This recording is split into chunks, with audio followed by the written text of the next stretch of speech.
I've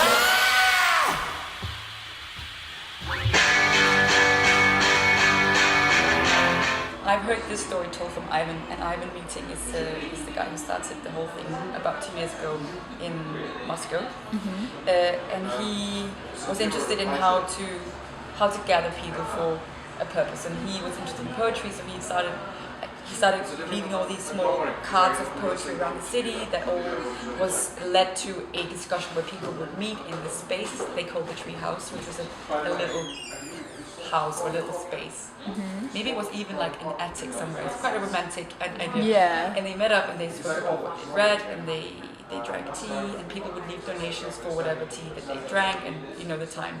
Yeah, cool. And it got more popular, so they were like, okay, let's find a bigger place. A bigger place will cost money to rent though. What do we do with that?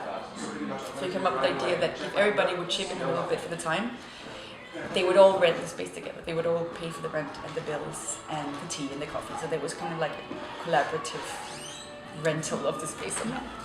So that's how that started, and it grew and it grew and it grew. So they opened within the last 2 years, they opened 9 in Russia around the whole country and 1 in Ukraine.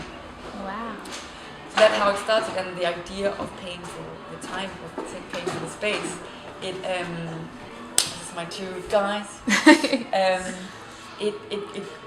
The idea grew and it was really popular, and the concept grew. So it wasn't just sitting there; it became a thing where people would meet and play games or discuss, or there would be events, and they would kind of team up with a bike company so that people could go on tours around the city. But it was all to do with like connecting, like getting to know the city better, making projects that was to do with the city, or that was to do with people coming together and creating something.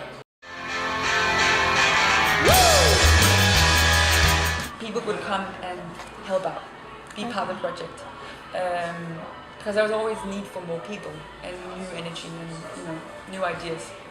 So this is where the idea of volunteering or collaborating came in, where people could come and give a bit of their time and receive time in return. So by giving an hour of your time, you would receive 2 hours to spend in the time.